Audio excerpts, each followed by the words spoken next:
मंत्रिपरिषद में 30 एजेंडों पर निर्णय हुआ, 30। सबसे पहले जो महत्वपूर्ण एजेंडे हैं उसमें 6 औद्योगिक क्षेत्र के बारे में निर्णय लिए गए हैं। इसमें 5 नए औद्योगिक क्षेत्र गठन का निर्णय लिया गया है और एक पुराना जो औद्योगिक क्षेत्र है उसका विकास का है। सबसे पहले जो औद्योगिक क्षेत्र है वो है बेगूसराय जिला अंतर्गत अंचल बेगूसराय के मौजा कुसमौत थाना संख्या 334 में। इसमें 991 एकड़ 991 एकड़ भूमि का अधिग्रहण करने का निर्णय लिया गया है और इसमें 3 अरब 51 करोड़ 59,76,345 रुपये का व्यय होगा। तो बेगूसराय में 991 एकड़ भूमि का नए औद्योगिक क्षेत्र के लिए अधिग्रहण किया जाएगा और इसमें 3 अरब 51 करोड़ 59,76,345 रुपये व्यय होंगे। पटना जिला अंतर्गत यह नया औद्योगिक क्षेत्र है। जिला अंतर्गत अंचल बख्तियारपुर के मौजा सैदपुर थाना नंबर 170। इसमें 500 एकड़ भूमि का आधारभूत संरचना विकास प्राधिकार के माध्यम से अधिग्रहण किया जाएगा। इसमें 2 अरब 19 करोड़ 34,84,930 रुपये व्यय होंगे। तो बख्तियारपुर अंचल में 500 एकड़ भूमि का अधिग्रहण होगा नए औद्योगिक क्षेत्र के लिए।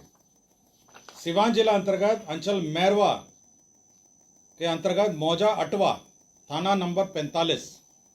इसके अंतर्गत 167 एकड़ भूमि का अधिग्रहण होगा। इसके अंतर्गत रुपये 1 अरब 13 करोड़ 92,24,000 रुपये इसमें व्यय होंगे। 167 एकड़ भूमि इसमें का अधिग्रहण होगा।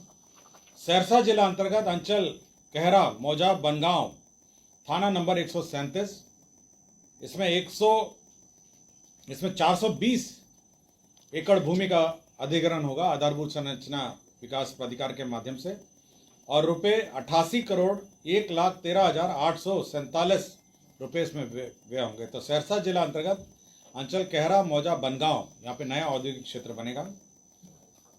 मधेपुरा जिला अंतर्गत अंचल ग्वालपाड़ा के मौजा विश्वाड़ी में रकबा 143 एकड़ और अन्य भूमि सब मिला के 548 एकड़ कुल भूमि आधारभूत संरचना विकास प्राधिकार द्वारा अधिग्रहण किया जाएगा। इसके अंतर्गत 41 करोड़ 26,01,000 रुपये मात्र व्यय किए जाएंगे। ये मधेपुरा का नया औद्योगिक क्षेत्र होगा। वित्तीय वर्ष 2025-26 में अमृतसर कोलकाता और औद्योगिक कॉरिडोर परियोजना, ये पुरानी परियोजना है, ये डोबी के पास है, के तहत integrated manufacturing cluster IMC Dobby गया के भौगोलिक क्षेत्र विस्तार हेतु वन भूमि के समतुल्य रैयती एवं अनाबाद बिहार सरकार के सर्वेक्षित भूमि अंचल मोहनपुर के विभिन्न मौजा 700 एकड़ तथा अंचल फतेहपुर के विभिन्न मौजा में 600 एकड़ अर्थात कुल समेकित भूमि रकबा 1,300 एकड़ का आधारभूत संरचना विकास प्राधिकार के माध्यम से अधिग्रहण किया जाएगा। इसमें 4 अरब 16 करोड़ व्यय होंगे।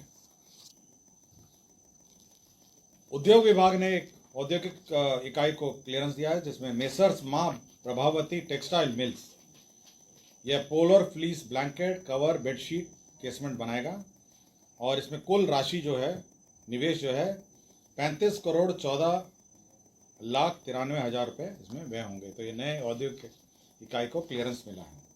राज्य में एयरपोर्ट के विकास विस्तार के संबंध में मंत्रिपरिषद ने निर्णय लिया है जिसमें बीरपुर मुंगेर वाल्मीकि नगर मुजफ्फरपुर सहरसा एवं भागलपुर ग्रीनफील्ड हवाई अड्डों का OLS सर्वे कराने का निर्णय लिया है। इसमें भारतीय विमानपत्तन airport authority of India limited India को 2,90,91,720 रुपये GST सहित भुगतान करने का निर्णय लिया है। तो मैं रिपोर्ट पढ़ देता हूँ। बीरपुर मुंगेर वाल्मीकि नगर मुजफ्फरपुर सहरसा एवं भागलपुर ग्रीनफील्ड हवाई अड्डे का OLS सर्वे का निर्णय लिया है। गया जी एयरपोर्ट का भी विस्तार का निर्णय लिया है। गया जी का जो रनवे है और साथ ही साथ उसका जो कैट 1 लाइट है उसको लगाने के लिए अतिरिक्त भूमि जो अधिग्रहण का निर्णय लिया है उसमें 18 एकड़ भूमि अतिरिक्त भू अर्जन करने का निर्णय लिया है। इसमें 137 करोड़ 17,16,16 रुपये मात्र व्यय होंगे। तो गया जी एयरपोर्ट का विस्तार का निर्णय लिया गया है। लोक नायक जयप्रकाश नारायण के नेतृत्व में दिनांक 18 मार्च 74 से 21 मार्च 77 तक की अवधि में हुए आंदोलन में मीसा और DIR के अधीन 1 माह से 6 माह एवं 6 माह से अधिक अवधि तक जेल में बंद रहे व्यक्तियों को JP समान पेंशन में बढ़ोतरी की गई है। इसमें जो पेंशन की बढ़ोतरी है 7,500 रुपये की जगह 15,000 रुपये भुगतान होंगे और 15,000 रुपये के स्थान पर 30,000 रुपये भुगतान होंगे।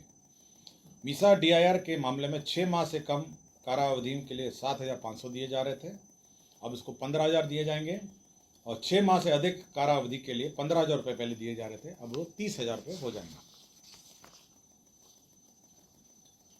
राज्य में जितने भी हमारे जिला समाहरणालय है वहाँ नागरिक सुविधा अनुकूल बुनियादी ढांचे यथा प्रतीक्षालय, पेयजल, शौचालय, दीदी की रसोई आदि की सुविधा उपलब्ध होगी, इसका निर्णय लिया गया है। नगर विकास एवं आवास विभाग ने पटना क्लस्टर में एकत्रित ठोस अपशिष्ट प्रबंधन हेतु प्रस्ताव लाया गया, जिसके अंतर्गत 514 करोड़ 59 लाख रुपए PPP मोड में व्यय होंगे। इसमें 30% तक भारत सरकार जो PPP का VGF फंडिंग करेगी और उसके जो ज़्यादा होगा तो बिहार सरकार को वहन करना पड़ेगा। इस परियोजना में 15 मेगावाट कचरे से विद्युत की आपूर्ति होगी। 100 TPD का बायो मिथिनेशन प्लांट होगा और 800 TPD का मटेरियल रिकवरी फैसिलिटी प्लांट होगा। 700 TPD का कंपोस्ट प्लांट होगा और 325 TPD का वैज्ञानिक लैंडफिल सुविधा लगाया जाना है। तो ये PPP मोड में पटना जो क्लस्टर है उसमें integrated solid waste management project का स्वीकृति दिया गया। राज्य में शिक्षा विभाग का प्रस्ताव थे, 2 प्रस्ताव थे। आपको याद होगा पिछले मंत्रिपरिषद में हम लोगों ने 9 से 12 क्लास के बच्चों को 1 अप्रैल से 31 जुलाई तक की अवधि में जो 75% उपस्थिति होगी उनको DBT का लाभ दिया जाएगा, जिसमें छात्रवृत्ति और यूनिफॉर्म का है। उसी प्रकार 1 से 8 कक्षा में जो छात्र होंगे उनको यही सुविधा दी जाएगी। ये 1 अप्रैल से 31 जुलाई तक जिनकी उपस्थिति 75% उपस्थिति होगी उनको DBT का लाभ दिया जाएगा। पशु एवं मत्स्य संसाधन विभाग में ये पशु अस्पतालों का निर्माण नाबार्ड में RIDF मद से करने का निर्णय लिया गया। इसमें 19 जिला स्तरीय संसाधन एवं प्रशिक्षण केंद्र का भवन निर्माण होगा, 2 अनुमंडलीय पशु चिकित्सालय भवन का निर्माण होगा और 4 प्रथम वर्गीय पशु चिकित्सालय भवनों का निर्माण होगा। इसके अंतर्गत 219 करोड़ 31 लाख 75 हजार व्यय होंगे। राज्य में किसानों को रियल टाइम में कृषि विभाग की योजनाओं का लाभ पहुंचाने, डिजिटल क्रॉप सर्वे के आधार पर मौसमवार, फसलवार आच्छादन, उत्पादन एवं उत्पादकता का पुनर्अनुमान, किसान आधारित सेवाओं के लिए नवाचार, प्रौद्योगिकियों का समावेश तथा कृषि संबंध क्षेत्रों के लिए डेटाबेस का एकत्रित करने के लिए एक नया डायरेक्टरेट का गठन करने का निर्णय लिया गया है। कृषि विभाग के अधीन डिजिटल कृषि निदेशालय का गठन, एक नया निदेशालय का गठन किया जाएगा, डिजिटल कृषि निदेशालय। विज्ञान एवं प्रौद्योगिकी विभाग के अंतर्गत जिला गया में संचालित गया अभियंत्रण महाविद्यालय गया परिसर में वास्तुकला आर्किटेक्ट विभाग का भवन, अतिरिक्त 300 बेड का एक बालक छात्रावास, 200 बेड का बालिका छात्रावास निर्माण करने का निर्णय लिया गया। इसके अंतर्गत 62 करोड़ 7 लाख 44 हजार रुपये व्यय होंगे। पटना जिला अंतर्गत पुनपुन पिंडदान स्थल पर लक्ष्मण झूला के समतुल्य रेलवे पुल के बगल में पुनपुन नदी पर बचाव कार्य सहित केबल सस्पेंशन पुनर्निर्माण कार्य किया जा रहा है। इसके अंतर्गत प्रथम पुनरीक्षित प्राकृत राशि की स्वीकृति दी गई। अब ये 82 करोड़ 99 लाख 48 हजार रुपये का होगा। पटना शहर अंतर्गत मीठापुर फ्लाईओवर से चिड़ियाटांड फ्लाईओवर वाया करबीघा जोड़ने हेतु फ्लाईओवर निर्माण का कार्य 292 करोड़ 74 लाख 4 हजार रुपये मात्र के अनुमानित लागत पर प्रथम पुनरीक्षित प्रशासनिक स्वीकृति दी गई।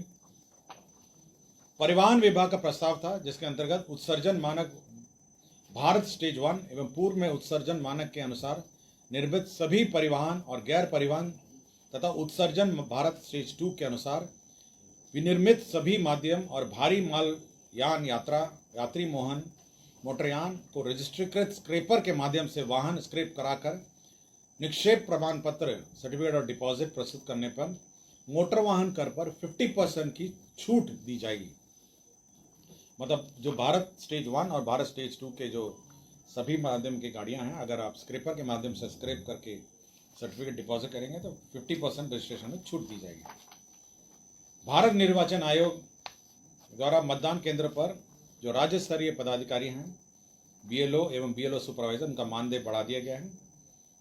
न्यूनतम वार्षिक पारिश्रमिक में प्रति बीएलओ 10,000 को बढ़ाकर 14,000 कर दिया है और प्रति बीएलओ सुपरवाइजर का 15,000 से बढ़ाकर 18,000 कर दिया गया है। इसमें 90,712 बीएलओ कार्यरत हैं और 8,245 बीएलओ सुपरवाइजर कार्यरत हैं। इसमें 38,75,83,000 रुपये व्यय होंगे। वित्तीय वर्ष 2025-26 में राज्य स्कीम अंतर्गत बिहार कृषि विश्वविद्यालय सबौर को अपने स्थापना मद के लिए 258 करोड़ 60 लाख रुपए सहायक अनुदान के रूप में दिया जाएगा। राज्य उपभोक्ता विवाद प्रतितोष आयोग पटना के लिए अतिरिक्त पदों का स्वीकृति दिया गया है। अल्पसंख्यक कल्याण विभाग पटना के अंतर्गत राज्य के प्रखंड अल्पसंख्यक कल्याण कार्यालय के लिए अतिरिक्त 459 पदों का निम्न वर्गीय लिपिक के पदों का सृजन किया गया है। बिहार विधान मंडल सदस्यों का वेतन भत्ता एवं पेंशन नियमावली 2006 के नियम 14 में संशोधन किया गया है। इसमें जो राशि दी जाती थी 8,300 रुपये प्रतिमाह की दर से दूरभाष मोबाइल इंटरनेट की भत्ता, पहले ही इनको विपत्र प्रस्तुत किए जाने थे, अब ये विपत्र प्रस्तुत नहीं किए जाएंगे और एक मुश्त राशि ये दे दी जाएगी। श्री निशित वर्मा भप्र से अपर सचिव मंत्रिमंडल सचिवालय विभाग को 2 वर्षों के लिए संविदा पर नियुक्त किया गया है। बिहार ग्रामीण जीविकोपार्जन प्रोत्साहन समिति जीविका में जो मानदेय की बढ़ोतरी दुगना किया गया है, उसमें बीसीएफ एडवांस लिया गया है, जिसके तहत 3 अरब 47 करोड़ 91 लाख व्यय होंगे। सामान्य प्रशासन विभाग की अधिसूचना संख्या 2492 दिनांक 30/11/2005 द्वारा अधिसूचित बिहार वाहन चालक भर्ती एवं सेवा शर्त नियमावली 2005 को निरसित करते हुए बिहार वाहन चालक भर्ती एवं सेवा शर्त नियमावली 2025 को अधिसूचित किया गया है। गोपालगंज जिला अंतर्गत अंचल कटैया मौजा बैरिया में थाना संख्या 72 में 6.94 एकड़ भूमि सशुल्क आधार पर बियाड़क को स्थानांतरित किया गया और राज्य में के अंतर्गत अवस्थित निजी चिकित्सा महाविद्यालय में डीम्ड विद्यालय में स्नातक और स्नातकोत्तर पाठ्यक्रम में 50% सीटों पर नामांकन हेतु सरकारी चिकित्सा महाविद्यालय के लिए निर्धारित शुल्क के अनुरूप शुल्क निर्धारण करने के निर्णय को माननीय उच्च न्यायालय पटना द्वारा दिनांक 5/8/2025 को पारित न्यायाधीश के आलोक में स्थगित करने का निर्णय लिया गया।